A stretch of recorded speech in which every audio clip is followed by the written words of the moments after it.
The Three Little Pigs? Oh, I love that story. Let's do that.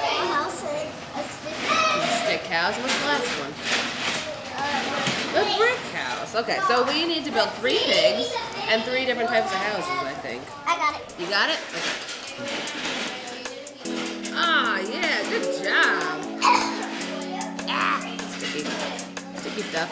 Look at it, stick it to the back of your hand. The Learning Pavilion, a Smart Play Preschool, is a developmental program for kids ages 6 weeks to 6 years of age. We provide full-day childcare as well as speech, physical, occupational therapy services. So depending on what a child needs, we're able to provide all of that in-house, under one roof, all at one time. Preschool gets overlooked as just being babysitting, but it's so much more than that. It really is equipping them with the social and emotional skills and the life skills that they're going to need in the real world. Shake your alligator tail. Show me your alligator tail. Shake it. That's it. With changing our name, we also expanded, so that gave us opportunities to house more kiddos. We have our 2 buildings. We have an infant toddler building and then our preschool building. So our infant toddler building, it's a totally different feel, which is great because it's a different age group and a different need. The younger 1-year-olds, so like 12 to 18 months, and then we have the older room, which is like 18 to 26 months. They kind of go into 2-year-old stage before they go down to the other building. And then when you come over to our preschool building, it is just like a buzzing, humming little busy beehive. The pavilion that the kids play on is the magical place of learning. Super fun. We do a lot of messy play out there, painting on easels to Play-Doh and water play, and the science of mixing colors together when they're playing in the shaving cream with different watercolors. And so the kids rotate throughout the different classrooms and our pavilion area and our playground throughout the day. That's a lily pad. What colors are lily pad? Green. And what sits on our lily pad? Frogs. It was called a Komodo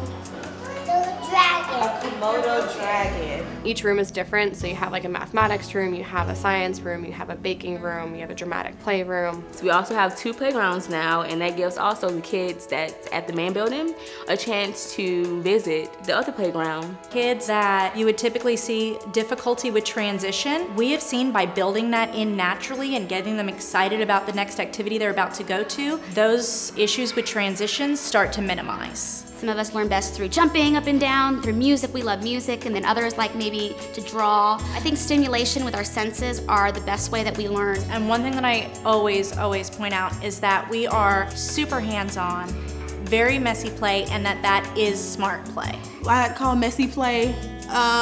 It's definitely, it helps with, textures and feelings, because, a lot of kids do have sensory issues, and it's just when they don't like to eat certain foods or they may not like to feel certain textures, it may just bother them. So sensory play definitely helps with that. Water, food coloring, or we do shaving cream and cornstarch and glue, and we just allow them to play with it. Everything is hands-on. We have kids painting, whether it's with paintbrush, their hand, or their hair if that's what they want to do. We play dirt, mulch, sand. Do not wear your favorite outfit that you know that you want them to wear at Grandma's birthday dinner this weekend, because we will be in there playing with paint and Play-Doh and fun.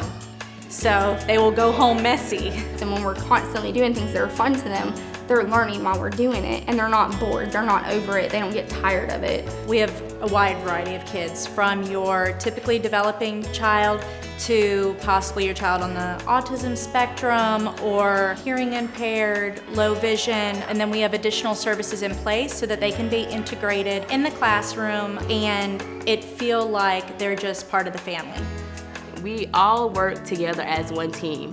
So whatever goals that the therapist set for the kiddo, it transitions to the classroom. That's awesome as well, because we know what the kids are working on in their therapy sessions, as well as the different goals that we set for our kids. Every kid should be able to feel the same. They shouldn't have to be segregated into their own little group. They should be able to play together and learn together and feel the same way as they should, which I think is awesome here, because no kid is kind of singled out because they might have any kind of special needs. Well, the on-site field trips are amazing because it's kind of difficult to take all the kiddos with special needs to a facility. People coming out from Tallahassee Museum with different animals animals, and we've had Espositos come out. We planted a tree when we were talking about Earth Day and reading books about trees. Safari Man is a great example. He comes and plays music for the kids, and he's like this one-man band extraordinaire. He's great to watch, and the kids absolutely love it.